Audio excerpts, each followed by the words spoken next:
right, guys, we're here tonight about the flood survey, and of course, I imagine the majority of you guys got a postcard, to tell you what was going on and that kind of thing. Some of you may have not, but just real quick, basically what it's about is FEMA came, and Gary's going to give you a little bit of history, and these are council people, so I'll introduce them. But Gary will give you the history, the terms, and all the engineering stuff, because I'm just simply a council person, just lucky to be here. So Gary, basically what happened is FEMA came in years ago and did a flyover from a couple 100,000 feet or whatever it was, and basically said, okay, these are now the floodplains instead of what it used to be. Engineering was very proactive and started going in and looking at these, getting down into the details in the neighborhoods and even to some of your guys' backyards to then, basically re-report that to them and give them more data so it takes some of this out. We were successful in my district over on Lewis Lane. That was 2 years ago, I believe. So that's what the meeting's about. Now I'm going to introduce us and let Gary introduce his team, and they'll take over the meeting. So I'm Teddy Powell. I'm Council District 3. My area is basically from Wall Triana south.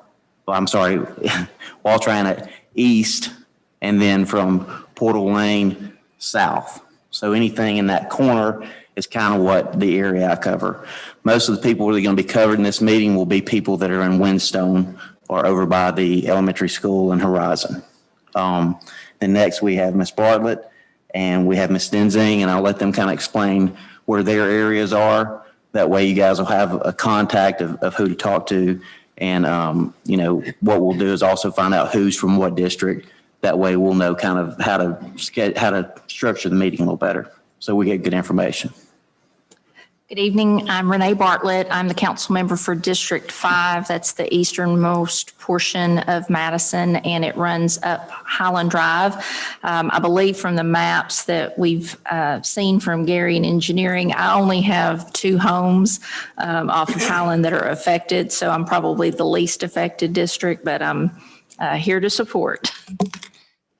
I'm Karen Denzine. I'm in District 6. I kind of go from Teddy's Portal all the way up to Eastview. And then there's a lot of the Bob Jones area from Wall Triana over to Athens and then up through Crestview and Mahan and up in that way. So that's more or less where my district is. You're also in Bradford Creek. Bradford Farms. Okay. Right, but this particular floodplain is Right. not covered in that one.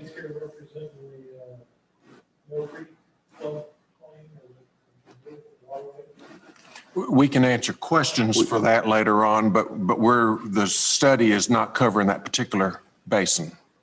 And what happened, we have several different basins, and he's taking them one basin at a time. And just real quick, just so everybody knows, this is not something the city was required to do. This is something that Gary took on and his team, and there are no other cities in the state of Alabama doing it. It requires a lot of work. Typically what would happen in this situation is you would get a letter from FEMA that says, hey, you're now in the floodplain. And if you want to get out, then you go get an engineer, and they have to do the same thing that these guys are doing and stamp it and certify it for each property. So what Madison has done is Gary said, okay, we're going to take this on. He's done one floodplain at a time. So I know for sure there are a couple people here that are not particularly affected by this particular one, but it will at least give you the information of what's coming and how quickly possibly it's coming. So let us get through the presentations and then we'll go to questions. But real quick, if you think you're in District 3, which again is the southeast corner, can you raise your hand? 1, 2. Okay. If you are in District 5, which is going to cover mainly Highlands and maybe Through Slaughter Road, through Slaughter Road. Okay. And if you're in District 7, which 6. I'm sorry, 6. I said 7 early. I'm recovering from COVID brain, so, you know. And fortunately, I have a person here who I work with, and he generally tells like history stories, and then some people tell jokes when they're nervous. Well, I didn't have either one of those, so I'm just happy to be here. I'm kind of like Henry Ford was when he surrounded himself with smart people. That's me. So, Karen, can you tell us what your district is so we can? Yeah, it's District 6. Right, we're just kind of the guidelines again. Okay, so yeah, from Portal, and then it goes over to Eastview, but not the Highland part, kind of more towards Bob Jones, down in that way. So there's some off of Altriana. Okay, so Yeah. basically she's going to go from Highlands west and from Portal north and Eastview south. So is Yeah. anybody in that district? Okay, looks like the majority of them are in your district. Okay, well, in this plane, there's not, are any of you from Bradford Farms? Okay, so let me go ahead and address this from the beginning. We actually met with engineering last week because, of course, the floodplain study here that we're discussing tonight, you're going to see affects probably District 6 the most heavily and some of District 3. And as I mentioned, I only have 2 homes off of Highland that it looks like are impacted by the particular floodplain we're discussing tonight. But I did talk to the engineering team in terms of where Bradford Farms is, because that's one of the discussions that has recurred in terms, because you're in flood and when are we going to get to you? And so in talking with engineering, you're next after we get through this particular floodplain. And their method is this, as they have explained to me, they try to get ahead of areas that are designated for flood to prevent them from getting that designation. And Bradford Farms was one of those areas that got slapped with the designation, and they didn't get that kind of warning to work ahead. So they're trying to get you out, but they're having to go behind, where they're trying, this particular discussion tonight is about working ahead. But they do have you on the calendar to address next, and that's going to be somewhere in this fall timeframe after we get this one done to the end of the year. Am I getting the timeframe kind of Toward the correct? end of the year. Okay, so you're on the calendar, you're on our radar, so I want you to know that. But tonight's discussion you're going to see is going to be focused on a different floodplain that they're trying to get ahead of that's impacting mostly District 6. Ready for me? So now we turn it over to the people that know it. My name is Gary Schnauth. I'm the Director of Engineering for the City of Madison. Next to me is Edward Morgan. He is the hydraulic engineer for the city. He is the one that actually does the floodplain modeling. Later on, we will be joined by Michelle Dunson, who is the Assistant Director of Engineering for the city. And what I wanted to do is briefly give you a history of why we're here. And then once I've given that history, I'm going to get up and sit with you and throw spitballs at Edward and Michelle as they give you the rest of the story, and they'll take your questions and answers, because I will be the Director of Engineering for only 3 more weeks, and then I will be out of here. Could we get that PowerPoint? You didn't have to look so happy when you said that, Gary. I'm thrilled. Yeah. Well, we are not. This is a great loss. I mean, I hate to see you go. And I've got some other stuff I'd like for you to do. I'm worn out, though. You've just driven me crazy, Derek. It's probably that last 4 years. I'm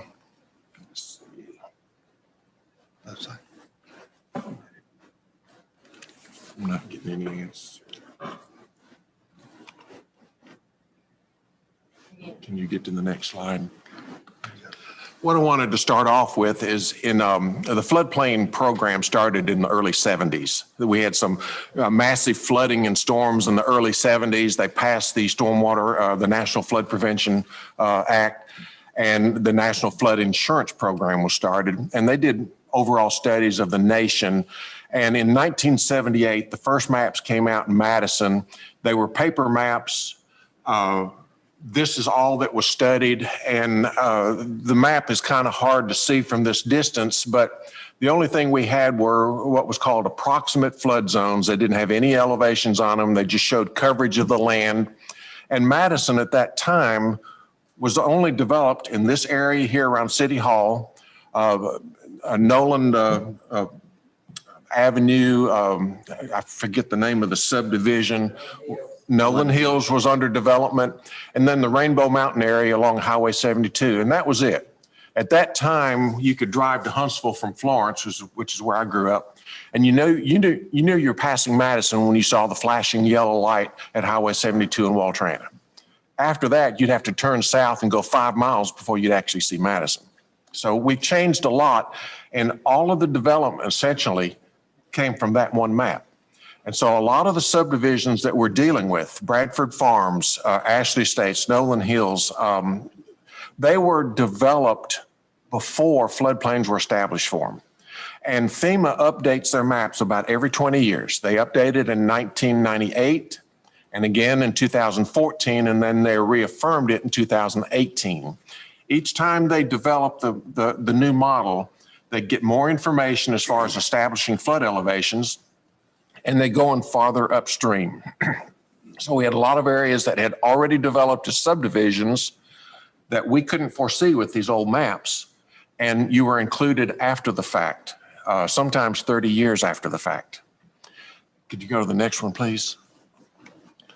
Our current map that we're dealing with is much more computerized. It's a GIS map. It's got a lot of layers and overlays, and you can see a lot more has been included in these maps. One interesting, for an engineer, item on this map is you've got the blue lines coming down on both sides of the page that go from top to bottom. That's Indian Creek on the right, Limestone Creek on the left. Those streams are subject to storms that drain basins that go all the way up into Tennessee. So we may have a 1 or 2 or 3 day storm event, and those streams may not flood until the second or third day. And in the center of the map, where you see all the streams where they're starting and then they go to the bottom of the page, those are all inside Madison. All of the streams that drain in Madison originate in Madison. And so we're not subject to floods as much as we're subject to flash floods. It occurs quickly when the storm is occurring, and it dissipates several hours after the storm stops. One benefit of that, and this is one encouragement that we had to start the flood program, is when we grew at a time where detention ponds were required everywhere. And we found that long-term, we can go in there and modify a lot of those ponds and get a lot more detention value out of them and have more impact on our storm runoff than what a FEMA model typically considers. And FEMA, if they would ask a question, if they're in a meeting, a very common question they will ask you is, do you think these maps are accurate? And the answer is always no, they're not accurate. And FEMA will acknowledge that. But FEMA establishes these floodplains using the best information and the time that they are allotted on each event. So sometimes they're given survey data that might be 10 years behind. Sometimes they're not given enough time to do a detailed hydraulic analysis. And so they use what we call regression equations that are a very simple formula. You punch in some numbers, you get a flow rate out of it. And those flow rates are pretty accurate for a stream like Indian Creek and Limestone Creek, where they drain many square miles. But in the city of Madison, where you may be draining just many square acres, they're very conservative, sometimes 2 to 3 times more runoff than what we're finding with a detailed analysis. So FEMA, even though they recognize these aren't accurate, they're the best information they have available. And when we submit something that dramatically changes it, they recognize that that is a real possibility because we are using a more detailed hydraulic analysis. Sometimes we've gone in and modified the flood basins by modifying the stream, cutting the side of the bank out to make it wider, or we're putting in regional detention facilities that slows down the floodwaters. And so it's been very easy to get these approvals from FEMA. We've done 4 studies now that have been approved. This will be our 5th, and hopefully before the end of the year, we start our 6th. Go to the next screen, please. One of the reasons we decided to start our own flood program was Windstone subdivision. Are any of you here from Windstone? That subdivision was developed shortly after I came to work for the city. It was developed under the 1998 flood maps, and we met all of the requirements of the flood at that time so that none of the homes in Windstone were in floodplain according to the 1998 maps. Shortly after that, they come in with the new study 2014, reaffirmed in 2018, and they increased the water elevation by 3 feet.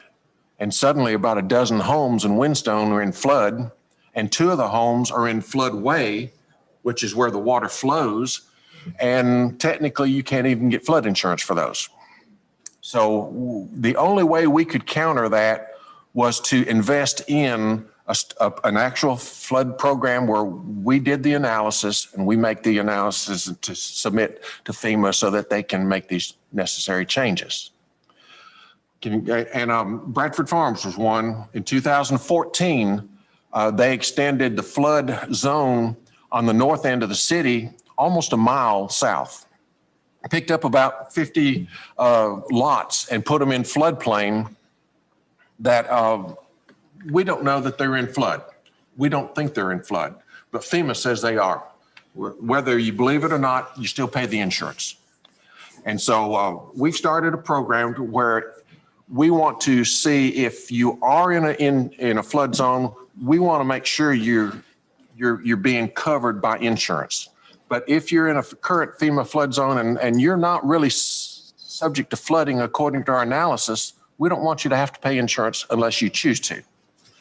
And so we've started this program of studying the different basins.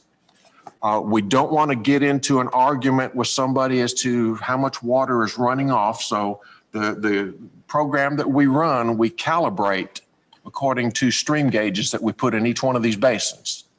So we've had the basins being studied. We've had stream gauges in them since 2015. Edward will prepare a model. He will predict runoff and what the height of the water will be at these stream gauge locations. And he can go in and put in the storm event. If we have a big storm event, he can put in that storm event, how the rainfall came down into his model. He can look at the stream gauge and he can see how close his prediction was to what actually occurred. And so he is calibrating his model. That's helped us tremendously when we submit to FEMA. And again, if we say you're out of the floodplain, we would feel pretty bad if it turns out that you flood the next year. So we're trying to be extra careful that if we tell you you're out, we have a high level of confidence that you're out.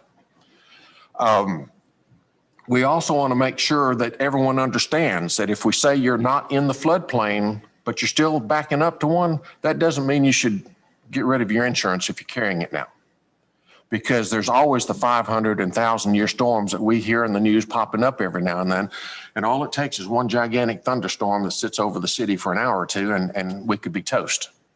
And so we want to make sure you all evaluate your specific information and situation and make sure you protect yourselves accordingly. So we always recommend insurance, but what the program will do that we've instituted is it will lower the flood elevation, it lowers the probability of damage, and your insurance costs drop dramatically.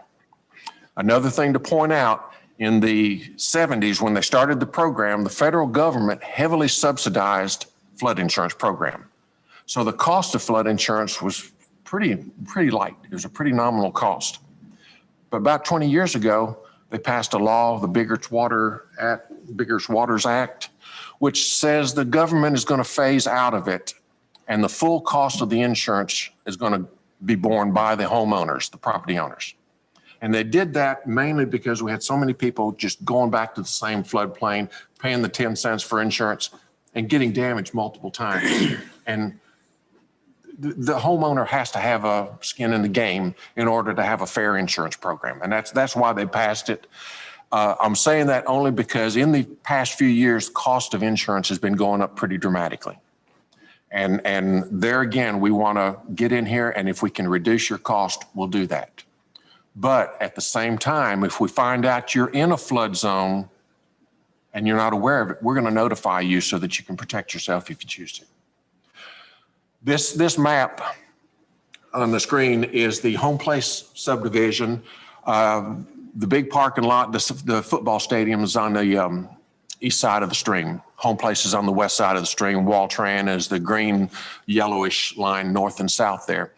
There were about 34 homes and one business that was in the floodplain there. And we did our first study here. We built 2 detention ponds. We cut a stream bank to allow a wider stream so that the stormwater could flow through with a lower depth. And at the end of this particular project, we resubmitted and got approval for the new flood lines, which is on the next screen. And we were able to get all of the homes out of flood and the one business out of flood. And this one neighborhood was paying $10,800 a year flood insurance premiums in 2016. And so that's the type savings we're achieving on our programs. The next screen, please. I mentioned that in '78, we started developing the city. It started growing dramatically with very little flood information. We currently are having a big boom in development on the western side of the city in Limestone County, and they did not complete a lot of the studies on the smaller streams over there. And so would you show, kind of screen through where the new flood studies, we've established city flood zones in the western area of the city. And though they're not FEMA approved, council has approved the use of those flood zones in new building construction. So that as these subdivisions develop out there, we're able to treat them like they're in a flood zone. We're getting the houses up high enough so that as the FEMA process continues and those do start getting added to the flood zone, these homes won't be pulled into the floodplain after the fact, like a lot of you have been. So we're trying to be proactive in future development and make sure we keep the homes out of flood. And another advantage of that, if you go to the next screen, this is a blow up of an area down on Hardeman Road. We had a new subdivision come in called 3 Park Preserve. And in establishing the city floodplain with 3 Park Preserve, we saw that in the tan area up there, we got a lot of flood area that was covering part of Ashbury subdivision. About 20 homes were subject to flooding that we were unaware of until we did this. Ashbury drains to the south to the Purple Basin. Brighton Park drains through the tan ones. We didn't realize there was an overlap until this new subdivision came in and we pulled up this flood study and saw this. We have since gone in and fixed this problem. There was a restriction on a pipe crossing on Hardeman Road. We've upsized the pipe. We've done a new drainage channel, and that drainage is now down to where none of those homes are threatened. We've been able to fix 3 different areas in the city where homes were at risk, and we've reduced their flooding risk. One more slide, I think, is me. When we started this program in 2016, we had 400 total policies in the city. 139 were in the flood zone, 261 were non-flood areas, and the total premiums paid within the city is $188,000. In an area of increasing premiums, 5 years later, we've reduced the overall policies in the city to 356. 120 are in flood zone. Even though we've added flood zone from the last FEMA study, fewer people are now in the flood zone with policies, fewer people in non-flood zone, and our premiums have actually dropped $5,000. We've essentially stayed flat on premiums in a time where they're rising pretty strong. Some of the examples of premiums that we've heard, across the street here, there was a house in Cliff Acres that was in a flood zone, according to FEMA, with 3 feet of water potentially in their floors. When we were through with our analysis, there was no flood at all. They were about 1 foot above the flood level. And their premium was $5,400 a year. They were trying to sell their house and they couldn't because the flood premiums are so high. We recently got a flood zone out on the north part of Mill Creek near Gillespie Road, where there was an apartment complex paying $17,000 a year for flood insurance. And we were able to get them out of the flood. So again, we're not moving lines just to get people out of flood. We're doing a lot of detailed work, and we're being very careful to come up with the best flood line we can to determine whether or not you're at risk of damage to your facility. And we want to emphasize again, when these results are over and you know where your risk is, don't assume that we're right. FEMA doesn't. Everything is variable. We are predicting storms and we're predicting behavior based on past references. And we don't know, we've been accurately measuring rainfall for 150 years here. What is a 100-year storm? We may not have had it yet. So again, stormwater runoff is at best a good guess. And we do try to document and correlate as well as we can. But when these maps get published again and you see that your house is no longer in that flood zone, we still want you to consider carrying that insurance in case there's that bigger risk of the storm that we just don't know is out there. And I think I've covered my blurb a little bit. I've covered it, and I'm going to turn this over now to Mr. Ed and Michelle, and they'll tell you what is happening on this particular basin, and they will field the questions. Oh, you're just going to leave us hanging? I'm going to leave you hanging. Oh, thank you. That way you won't feel the stress. He's letting you get used to what's coming. Oh, okay. Oh, like he was doing all the introductions, we're just going to get down to the nuts and bolts of this specific one. That Gary was referencing Windstone. This is pretty much what happened. There was the 1998 maps. Everybody essentially was out of the flood and out of the floodway. It was designed like it was supposed to. FEMA came along in 2014 and they added at this nice wide floodway. And I believe there's 2 homes down here that are in the floodway. Some here right next to it. Obviously widened it. And I think they increased the flow rates by about 35% on their predictions, which is a little bit way too conservative. So we're trying to get it back to that previous one. We're trying to get it back to this as best we can, but still by providing the correct information. Talking about measuring the stream gauge with the stream gauges on the specific basin by Cherry Road. If you can see these little white PVC pipes right here. There's a lot of the bridges in the city of Madison that we have those. There's a little stream gauge like this in each one of those, and it documents the level of the water elevation relative to the current time as the storm events happen. So sometimes we might have a major storm event at 3 o'clock in the morning and we can't really record that, or I can't go out and see it like this and actually document it. So I'll bring it back to the office. I download the information, put it into Excel spreadsheet, and it'll highlight for me when did we actually get the peak maximum depth, the peak runoff in that stream. It gives me a time and a date. I go find the rainfall detail for that specific event, and I put it into my model. So on the left is the hypothetical storm for that week in 2019, February. And I can predict that's the 10-year event that ended up being around about 4.2 feet of water depth at Cherry Road.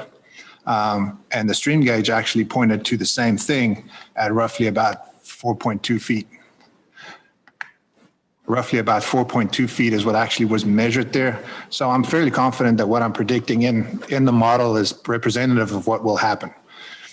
We also go further than what FEMA requires. This specific one was the FEMA study goes from down here all the way to up right about this area right here. With the city stuff that we do internally, we go beyond and we identify some other areas. There are some up here. And for example, down Portal Lane, a couple of houses in this area and up this stream that could possibly be at risk. And like Gary was saying, if we find somebody that's at risk, it's not currently in a FEMA floodplain, so they're not required to carry flood insurance. But we would like to send them a letter and notify, like, you might want to carry flood insurance, and they'll get it at a reduced rate. Currently, as far as the model that I'll be submitting, on the left is the before, and this is up, I think this is Mahan down here. That's Highland Drive that goes up on this side. That's right at the north end of the study.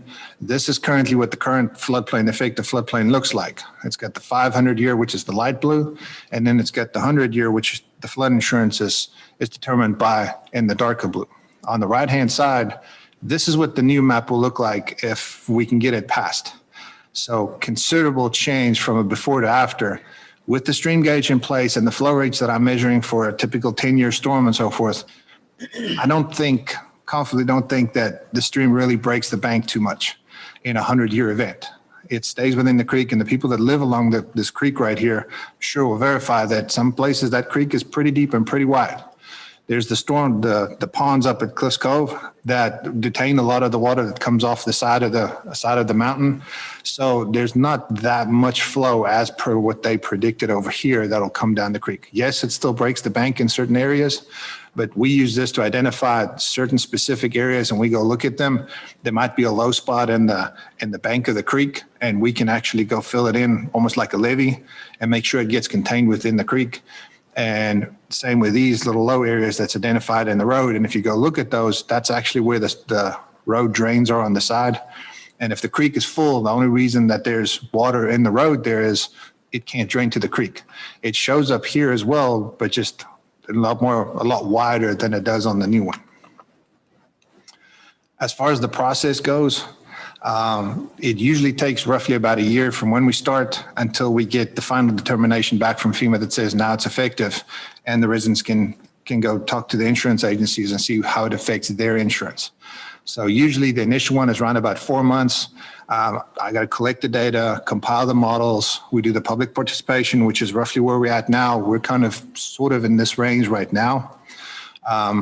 If we don't do this, usually you would just receive a letter in the mail that says we're working on the floodplain, and it's a lot of legal jargon in there, which we're required to use. But we get a lot of questions where people don't really understand how does this affect them and what's happening. Then there's about a 1 month period where I kind of refine the model. If there's something that someone highlights to us in a case like this, say, I know this is flooded or this does not, I can go look at it and see if we can fine tune it a little more. Then I start the submittal process to FEMA. That's their reviewers down in Birmingham. We go back and forth for a little while until they're happy that I've supplied everything that they need to review this submittal. They have a 90-day review period that they're allowed to take. They usually turn it around in about 60 to 70 days. They get back to us. They say, yes, we've reviewed everything. We're happy with what you submitted. We're going to submit it to FEMA for approval. As far as when they've approved it, it's pretty much after that, it's kind of sort of out of our hands, because then FEMA has it. They have a 90 days appeals period. So if someone does want to appeal what we submitted, if someone feels we unjustly put them into the flood or anything like that, they can go appeal it at the FEMA level and say, we are not happy with this because 1, 2, 3, whatever their reasons are. And then we can discuss it at that point. But we try and avoid that by like now having public participation, sending out the letters and everything so everybody knows what's happening. Once they've done with the 90-day appeals period and they take the full 90 days, it'll be around about this point right here. They'll send us a letter saying that this is now effective. The new maps are effective. The insurance agencies cannot pull it up on their software or their websites that they use. So we'll get that letter and we send out another notification to all the affected residents stating that it's now effective. Please go ahead and contact your insurance agency to see how you specifically are affected by the new map, be it a reduction in the flood insurance, be it flood insurance is now optional for you, whichever one applies to your specific property. Some of the questions that we've had so far is the floodplain proposed change in effect north of Eastview Drive. There's 2 homes, I think it's 2 homes up there that we've identified that are in a little bit of a low spot, but they're not included in this current submittal for the FEMA stuff. We're cutting off just south of it. As far as the flood insurance impacting cover the home foundation, in all those cases, yes, if the structure is inside the 100-year floodplain, a lot of times they'll require you to carry flood insurance. Some insurance companies work a little different, where if the floodplain touches the structure, you require flood insurance. If the floodplain touches your property, you require flood insurance. So it might help to shop around for certain people. But if the foundation is in it, you can get it out by doing an elevation certificate. that proves that you are, yes, in plan view, because that's all they look at. In plan view, you are inside the 100-year floodplain, but in elevation, you might be 3 foot above. So the elevation certificate puts that height value to it, and they look at your risk based on the height above the floodplain. So your house might be sitting on almost like a little island with a moat around it that's surrounded by floodwaters, but your actual structure is safe. And to answer the question about the residents have recourse to object, yes, at this point already, if someone objects to it, we can look at it. Also, that what I listed and the FEMA level, when we send out the letters to notify you, there's a case number with FEMA. It says where it's being sent, all that kind of stuff. So if someone does want to object to what we're doing, they can contact FEMA directly using the processes that they have on their website even, and they can file an objection for that. Is there a map? Well, the maps are currently, I think there's one available on the website that pretty much shows it. And if y'all have any questions on, we can show one here in a little while. That'll show, you can type in your address and it'll pull up your address. And on the left-hand side, there's a little key that'll just show what the current floodplain is and what the proposed is. So there's a very quick way to just kind of get an idea of what the before and after effects will be for your specific property.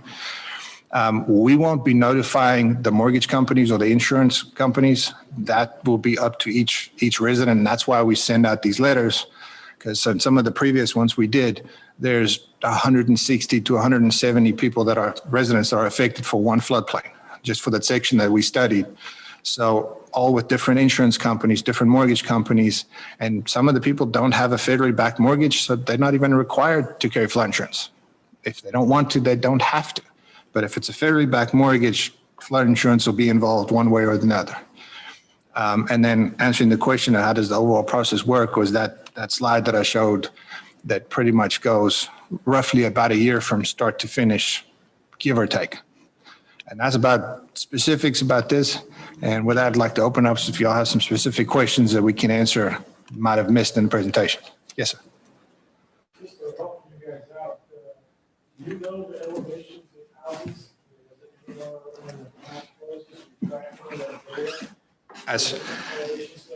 As far as new houses that are built, we have the current FEMA floodplains that we go by, as well as those things in your ordinances that the new city studies that we determine. So in our GIS system, where we do the addressing and everything, those floodplains are already in there. And every address that's in there, if someone wants to build a new house in it, it gets a blue file and we can track it and we can look at it. As far as the old ones, we do not have a way to know what their elevation is unless someone submits an elevation certificate to us. Okay, hold on 1 second. We're going to get a microphone to you because if people are listening from Zoom at home, and we're also recording this for a later presentation, we want them to be able to hear your question because they may have the same question. So if you want to go ahead and give him, and we'll just pass this mic around as others have questions. If we don't, we get in trouble about it.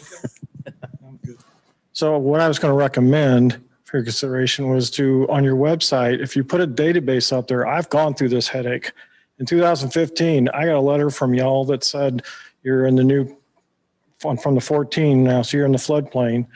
And then within a week, I got a letter from my mortgage saying you got 30 days to get flood insurance or the loan becomes due immediately. Mm-hmm. And so I went into panic mode and I went and got flood insurance, but also went through the process of going to FEMA directly and got an elevation study. So I've got the data. I'd be more than happy to give you that elevation report, or, go on there and put my lowest elevation that triggers an issue in there. And I imagine a lot of new homes have that too. Mm-hmm. So I'm just offering to help and give definitely your database. It's definitely something that we can look at and putting out there to collect that.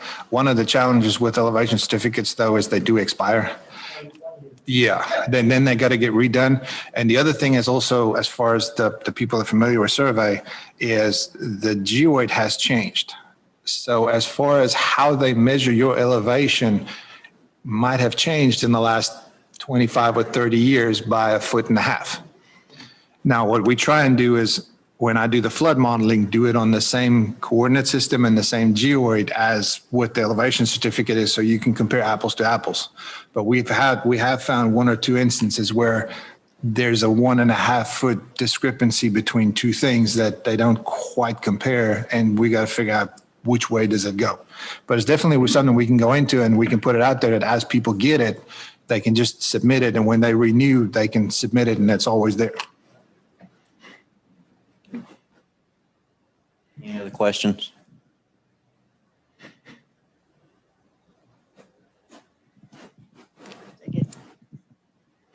Right now, we're in the 500-year floodplain that's going to be going on Mahan, the corner of Mahan and Nolan. Our flooding has gotten worse in the last 5 years, and I know they're doing some drainage improvements around there, but we're concerned about how well that's going to work. Because, like I said, we're getting worse, not better, in the last 5-6 years. Yeah. A large area that retains It's water. also going to be repaved, and we're concerned about inlets and things that it could.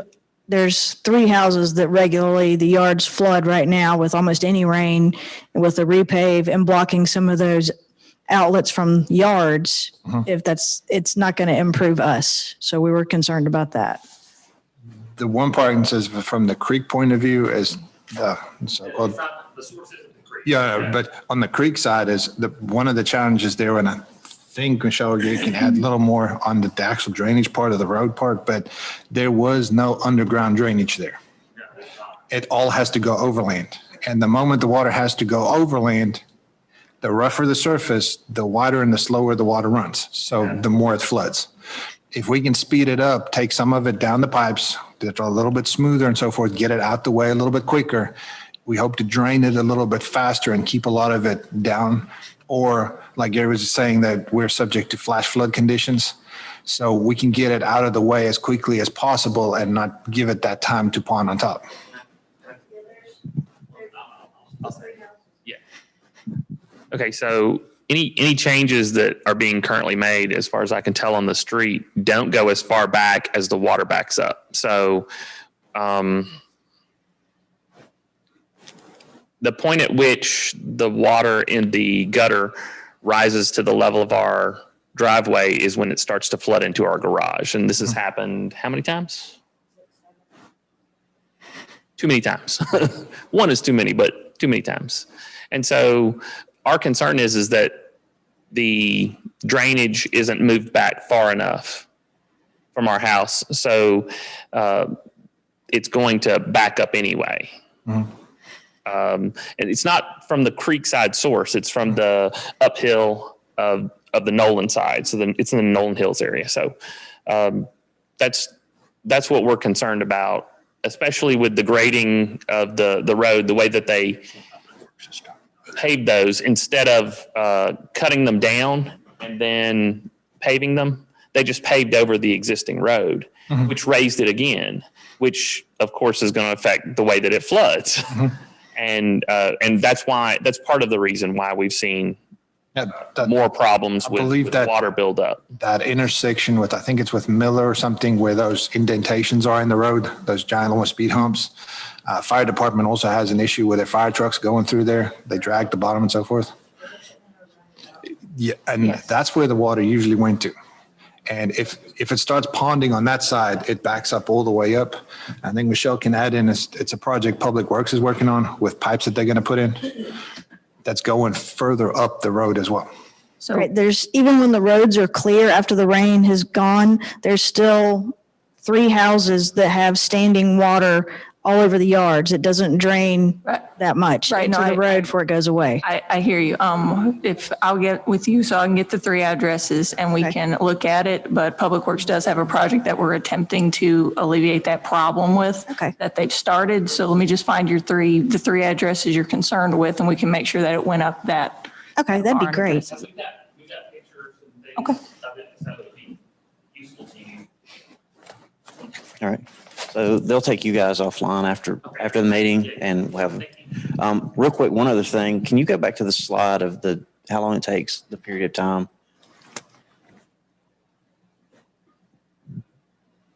So one thing, because I know there's a lot of people here from Bradford Farms, one of the things is you go through this process. Once, I guess you'll have to remind me, but I think it's that last 90 days right in there, or that maybe last 4 months. It's then in FEMA's hands, so they're handling that, and he can move to the next one, as these come off. And, I don't know. I don't know which one's next or any of that. So that's something to be up to them. But I just wanted you guys to know he's constantly working this amongst other things. So this is not his only job. He's got other things that he does. Michelle, of course, is going to have a lot more than she's going to be drinking from a fire hose, but she's been here a while and understands what's going on. So just so you guys know, it's not just it just doesn't go and stop. Everything's going, because I know there are a lot of people here from Bradford Farms. Yeah, they tend to overlap, and I said that, and that's what we're saying roughly about fall this year, because once we get into that review process, it's kind of me arm wrestling with FEMA. I'm saying that people should enjoy a discount because I can justify the water is at elevation 600. They obviously don't want to take a lot of people out because less people are going to be paying into flood insurance, which makes the pot smaller. So we arm wrestle until, but a lot of times I tend to win, and it's not because my arm is bigger, it's just my data is better. And if I can justify it, they accept it, and they pass it on. And like I said, once we get to about that part where the reviewer submitted to FEMA for the legal part of it, I pretty much jump on to the next one, because after that, there's nothing for me to do other than wait for the letter that comes back where we notify people and say, yes, it's now effective. Please contact your insurance agency. And that's usually why he beats me in on wrestling too, because his data's better. But any other questions? Let me grab these guys and then we'll get back. Yes. How does the change in the floodplain impact easement? Yeah.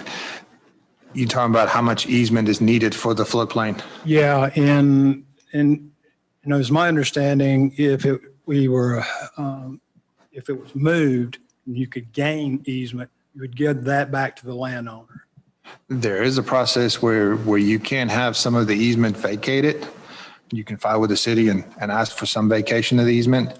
What will happen is we would review it, and like in the current case, if the 100-year floodplain goes all the way up in the easement, then we won't suggest that vacation proceed, because if we vacate the easement, you can now build on your property increased.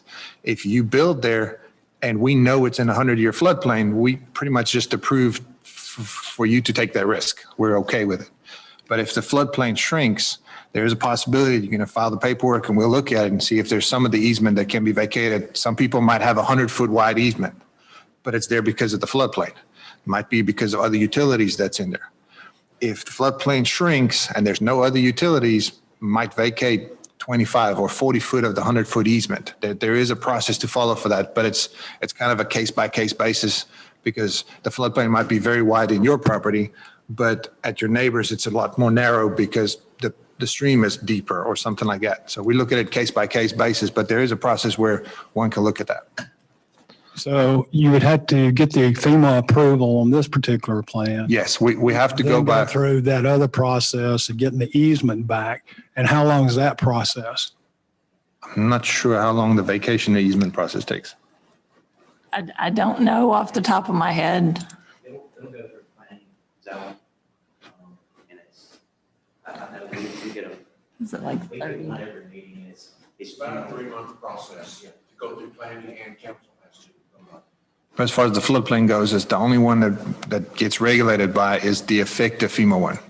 So yes, we might predict that one up at Bradford Creek will get smaller, but we have to go by what's effective today. And based on your process time frame, this current one we're talking about, looks like the projected approval or disapproval is going to be in February of 22, maybe? For this current one, but round about in that general area. Okay, thank you. Sure thing. okay. Answered 2 questions. Way to go. I had a quick one. Are you still working with the FEMA data from 2014, or has there been a newer one? I do not work with any of their data. I build everything from scratch. Okay. What you're petitioning though of getting FEMA to correct their database based on your analysis. Yes. Is that their 2000 or have they came out with something newer? That It's the 2014 is what wanna we make show sure it there is wasn't that's the effective one, and that's the one that I'm arguing against.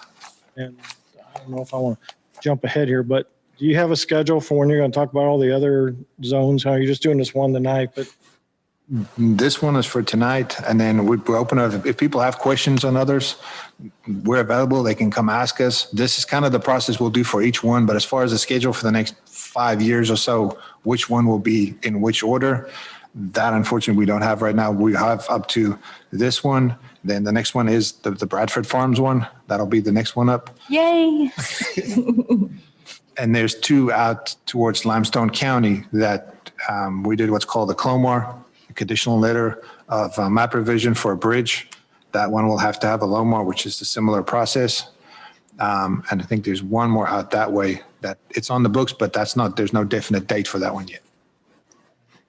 I live in, like I say, my backyard backs up to the reserve. I talked to you back in October. I don't know if you remember, but you came out there and anyway, I want to take a time. Okay. Okay. Any other questions? We've got one on Zoom from Jocelyn Grow and you. Okay, let's take the ones in the room first because everyone that came here, we'd like to get to your questions and then we'll jump to Zoom. Okay. Did you have one right there? Yeah, how can we find out where we're at as far as being on the floodplain or not on the floodplain? I was previously, and I don't know where I am now. I've not. We can pop up a map and what's your address? Where are you? 531 Highland. 531 Highland? So after we've gone through, what we'll do is pop it up and we can show it for you. And We may be able to zoom in right now. okay. Can we zoom in and? All right. 31. Highland.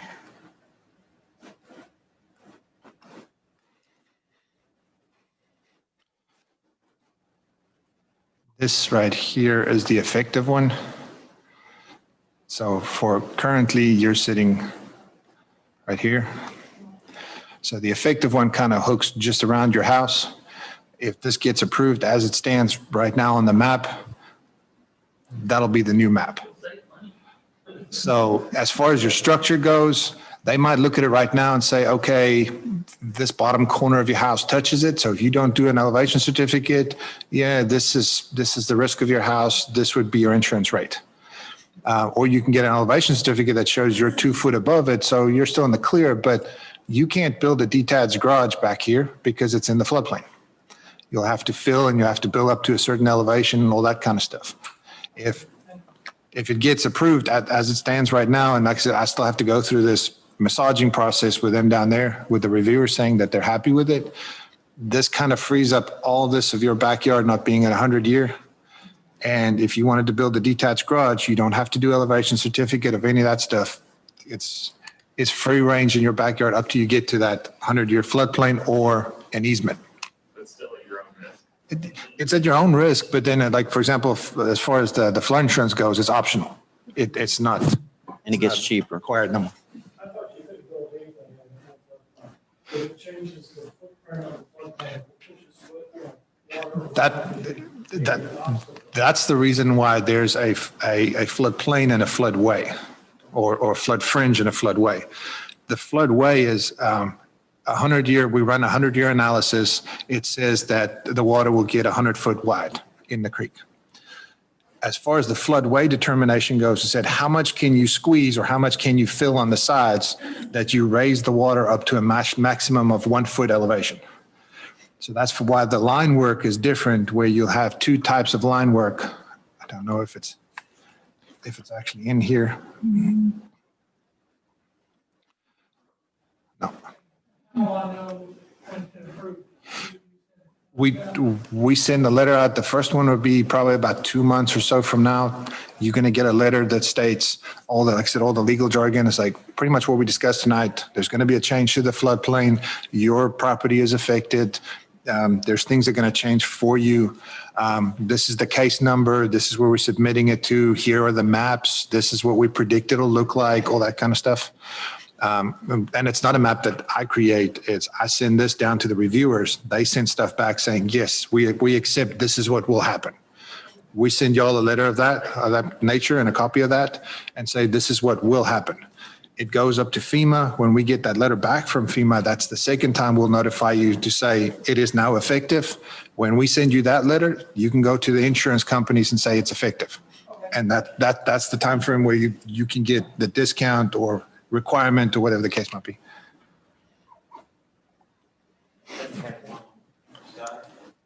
Samantha? Everybody done in the room asking questions? We're going to go to the Zoom room and catch some of their questions. All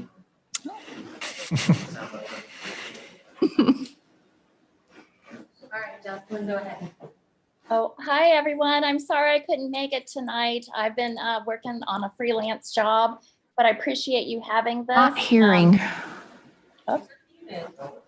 Okay, hold Can on. you hear me Jocelyn, I now? don't know if your microphone is connected. Jocelyn, hold on a second. Your microphone may not be connected. Showing her words, though. Strange.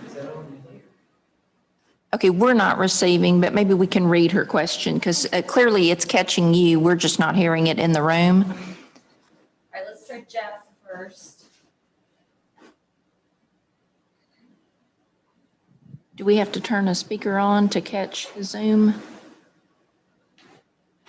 Everything's on from our end. Okay. See if that works. We may have had our speaker volume down too low. Hold on.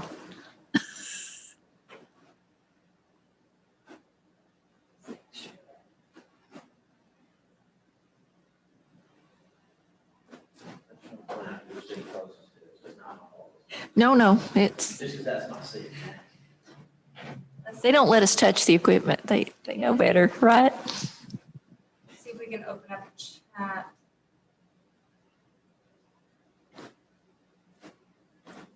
I'm sorry, I'm not sure.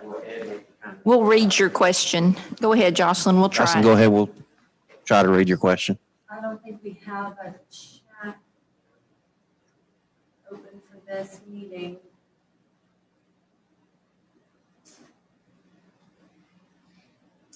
Somehow, Send the email questions in. well, our closed captioning caught her question from hers.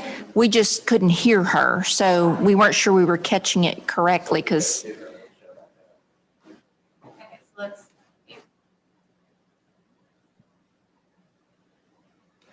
Okay, there I am. Am I unmuted now? She's unmuted. Okay. I'm sorry I didn't make it tonight. I would rather be there in person. I'm just looking forward. I'm looking out for my neighbors and other people here.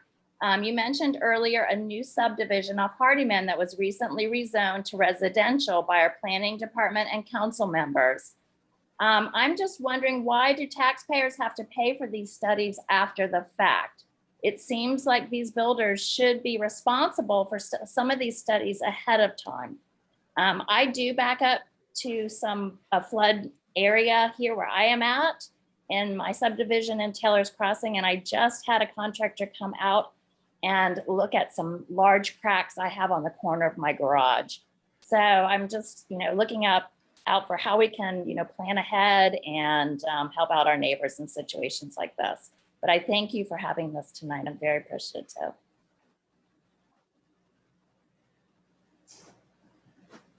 Do you want to? okay, I think I can summarize her question if I caught it right. I think closed captioning missed her street, but I think she was talking about the subdivision off of Hardiman.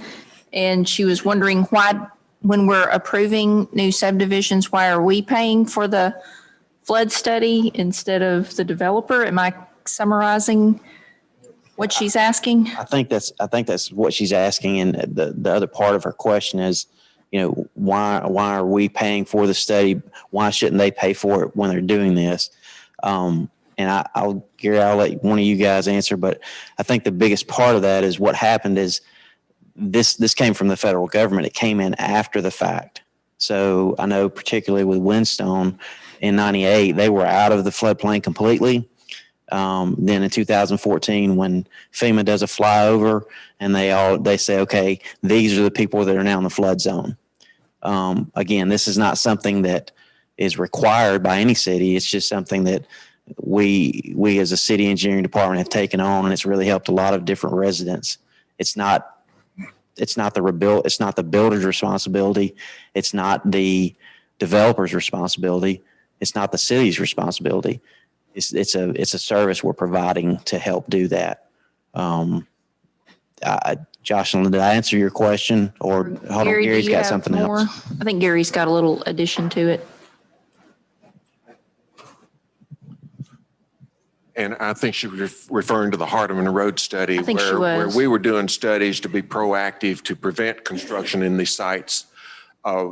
Before we started these studies, we did require, and the flood insurance program does require builders or developers to do these flood studies, but they only have to do them for their subdivisions. So we're getting bits and pieces of a map when we need the big picture. So yes, we could actually still require them to do studies, but it wouldn't necessarily benefit the city because we would only get studies that would affect or apply to their subdivision development.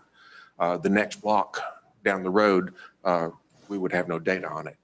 So we're also getting more consistent flood studies and that we're following the stream from beginning to end, and we're getting better results. So we're ending up with a better product that the city can work with. So we're not letting the builders off the hook. We're just really getting a better product by being proactive for the city as a whole. Gary, while you've got the mic, I want to follow up with the question that Jocelyn may also be asking, because you and I have had this discussion as well. When you're talking about priorities for the engineering department, you have limited staff, so you're having to pick which projects you're going and in what order. Why do you prioritize new developments on the Limestone County side instead of a Bradford Farms, for example, that's been in flood for previously existing homes?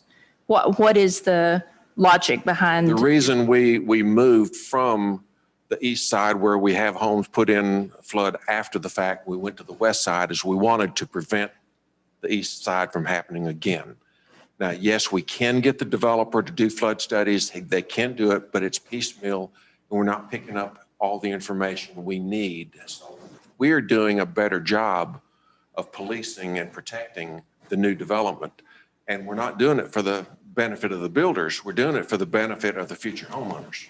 And did you not tell me that it's easier to get a place that's not been designated flood, preventing them from being designated flood versus getting somebody out who previously is existing? We're getting them to fix the problem before the house is built.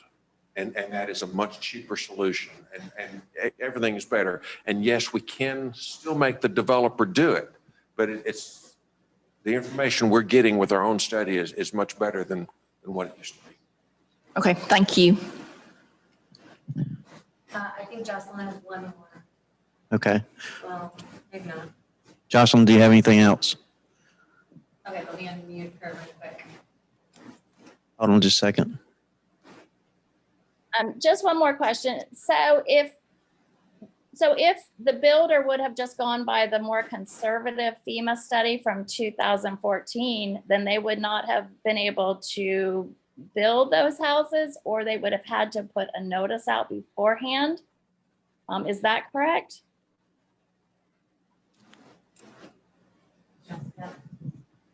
I'm not entirely certain, but a lot of these homes that you're referring to, the builder not taking care, these are 30-year-old homes. Some of them are 40 years old. I'm Some talking of about the them, new subdivision. FEMA had no intention of studying beyond where their original study stopped. So this is a moving target, and our understanding currently is that FEMA, as they update their studies, will ultimately go up to where the flood study will terminate with a drainage basin of just 50 acres, which is a very small area. Well, you mentioned the new subdivision off Hardeman Road. I don't quite understand the question, bringing it up. but it does appear that what you're referring to may be changing regulatory requirements over this since the 70s when the program started. I'm just talking about, 6 months ago, or it probably wasn't even that long ago, a couple months ago. So I'm just, like I said, looking out for people here. And it just seems like there's a way to, I hope it all works out. And I hope they don't have any problems in this new subdivision. Thank you.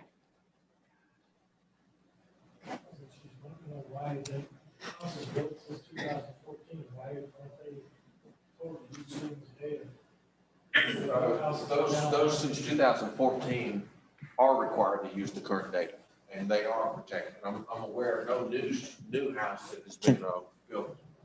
Can we go to the 78 map?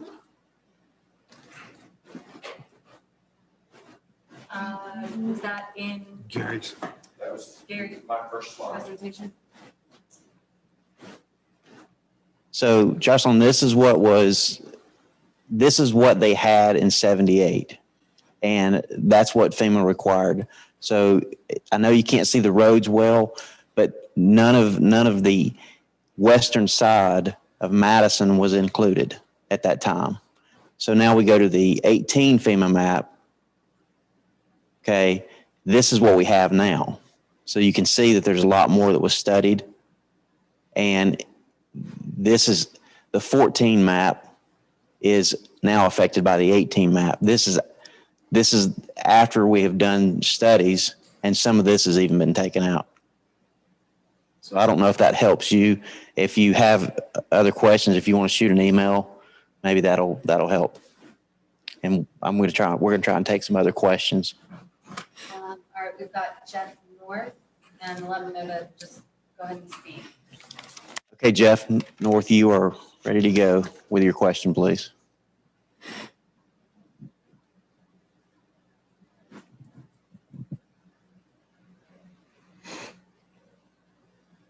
Go ahead and let him know. Jeff, are you there? Are there any other questions?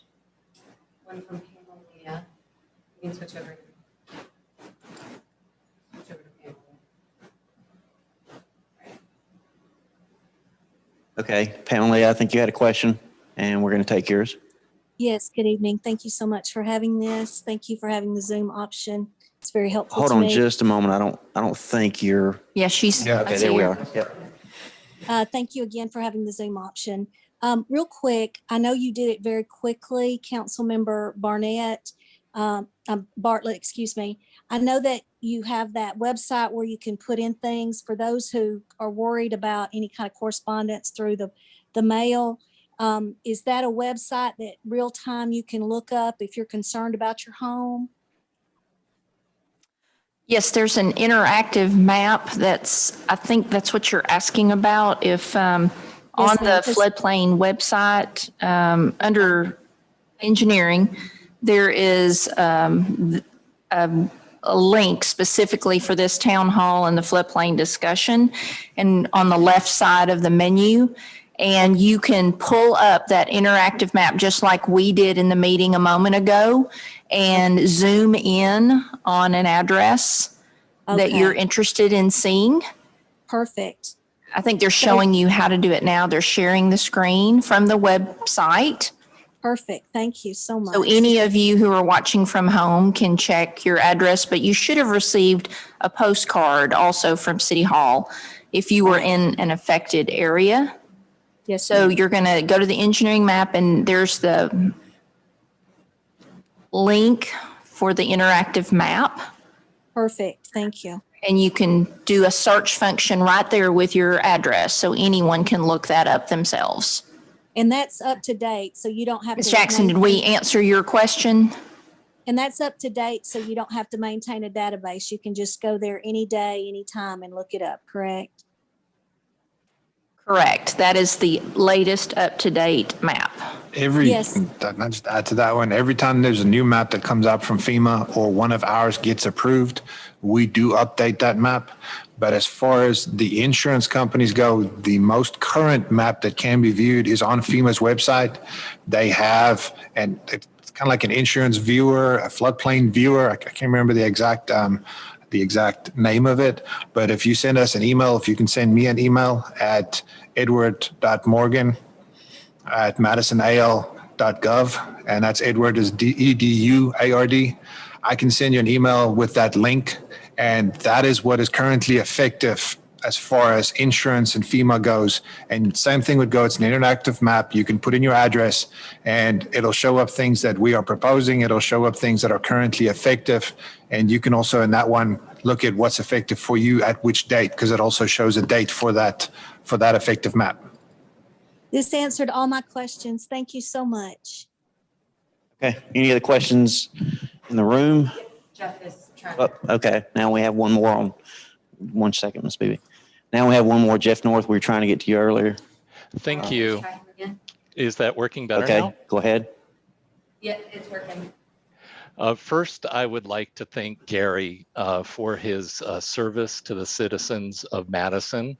You have done so much to help the city during your time as the engineer for Madison.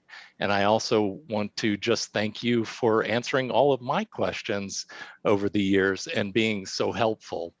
I know I have been in council work sessions in that very small conference room, and a question about engineering will come up and all of the heads in the room swivel to look at Gary to find out what his opinion and his expertise is to bear on a situation. And I know we as citizens of Madison are going to really miss that experience and counsel from Gary. So thank you very much, Gary. One small question. How does this flood activity correspond with our building codes and subdivision codes as far as the minimum floor elevation and the amount of freeboard above that floodplain? Have we improved that to give more safety margin?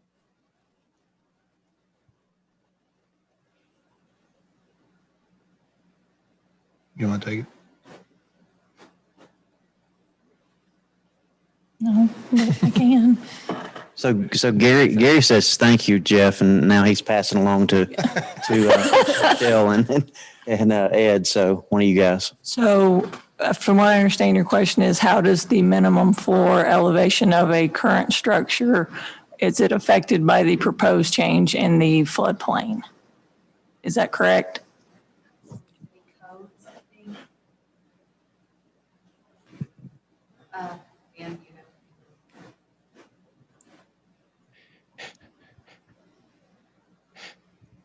Yes, the question is have we improved our building codes to require a higher minimum floor elevation to avoid damage to homes?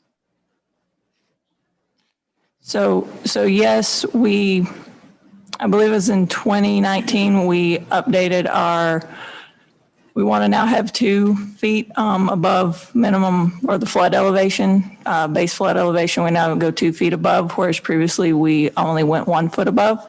So we have made that improvement to our program.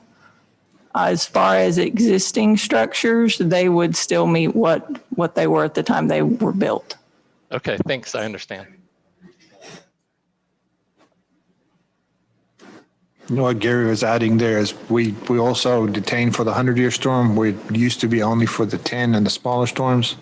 And the other thing is also we do regulate by the FEMA flood maps, but thanks to our new codes and ordinances so forth that was passed, we can also regulate by our city studies, which go beyond where the FEMA one stops. And if there's new development there, we also require the 2 foot above the elevation that we now set from the city study, which is similar to what would have been the case if it was a FEMA study. Okay, thank you.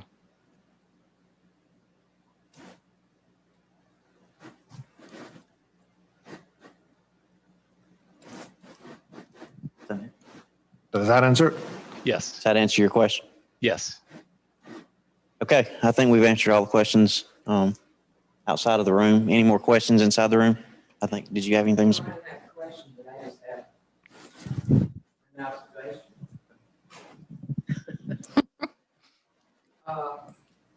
I don't know if none of you have lived here as long as I have, but when I got here, everything you see today is a cotton field. And yes, the cotton field, you would see where water collected in the middle of them in some places. And what did we do? We put streets in these cotton fields. We put driveways in these cotton fields, and we put houses in there, and that changed it all the way the water ran, where it ran to and who it ran over. And so I can see why they've had to change these from year to year. And I think the city has done a remarkable job of doing these, because as you see all these little ponds that collect these waters that come from houses and streets and drainage ditches and everything. But when you think about everything being cotton back in the 60s, and where we've gone today, I think we've done pretty good there in the drainage and all the drainage. You know, as I say, I'm having a drainage problem in my house right now, which has nothing to do with flooding, but still it's in an easement, and that's where water comes and the street goes down to the drainage ditch. Most all these subdivisions have. It goes to, you know, drainage ditch, you know, eventually to the road. But we put streets in the middle of cotton fields. Anybody else? Okay. All right. Well, I guess we'll wrap it up. First of all, I want to thank Gary for his, how many years, or what do you, how many years you on? How many? He says 16. That's just here though.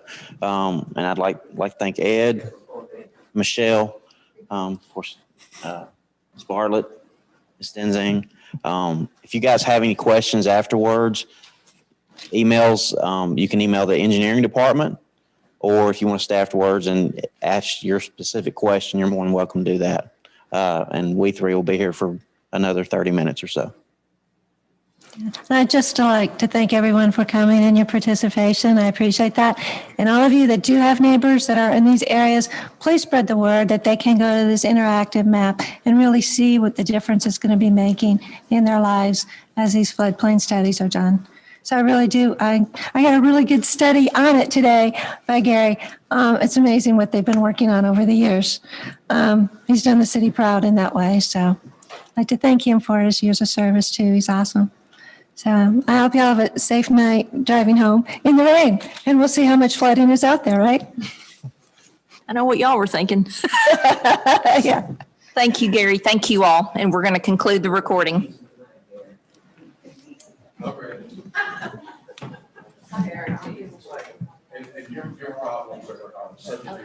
Hey there, you're in my district. Thank you for your work, but the work on Highlands. I want to see that. Oh, my stars. Well, of course.